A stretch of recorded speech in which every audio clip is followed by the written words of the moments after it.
મારું નામ ભરવાડ ભરતભાઈ પેથાભાઈ, પાલનપુર ગામનો વતની છું. આસારામ આશ્રમની દક્ષિણ બાજુએ પૂર્વ પશ્ચિમ 1950થી નકશામાં રોડ છે. આ રોડ કાચો રસ્તો હતો. એમાં મુખ્યમંત્રી ગ્રામ સડક યોજનામાં 2018-19માં મુખ્યમંત્રી ગ્રામ સડક યોજનામાં આ રસ્તો મંજૂર થયેલો. આ રસ્તો બનાવવા માટે સરકારે કામગીરીની ચાલુ કરી. તો એ સમયે બાજુના સર્વે નંબરવાળા જૂનો સર્વે નંબર 101, નવો સર્વે નંબર 165 પૈકીના માલિકોએ વધો દર્શાવ્યો. વધો દર્શાવ્યા બાદ કામ અટકી ગયું. કામ અટક્યા પછી વિવિધ રીતે રેવન્યુ પ્રક્રિયા રાહે એ મામલતદારમાં કેસ થયો. મામલતદાર સાહેબે સ્થળ તપાસ કરી. સ્થળ તપાસ કરીને એમણે હુકમ કર્યો. ત્યાર પછી આ લોકો નારાજ થયા જૂના સર્વે નંબરોવાળા, એટલે એમણે વધુ ઉઠાવ્યો પ્રાંતમાં મામલતદારનો હુકમ યથાવત રાખ્યો પ્રાંતે. ત્યારબાદ રોડનું કામ પોલીસ બંદોબસ્ત સાથે શરૂ કર્યું. એવું 2 વાર આ લોકોએ હુમલો કરી કામ બંધ અટકાવેલું.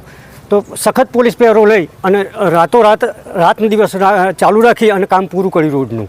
ત્યારબાદ રોડ બન્યા પછી બીજા દિવસે પોલીસ પ્રોટેક્શન હટી જતો આ રસ્તો લાકડો નાખી, કોટાળા તારની વાડના કોટા નાખી અને રસ્તો ગોળી નાખીને રસ્તો બંધ કરેલી છે.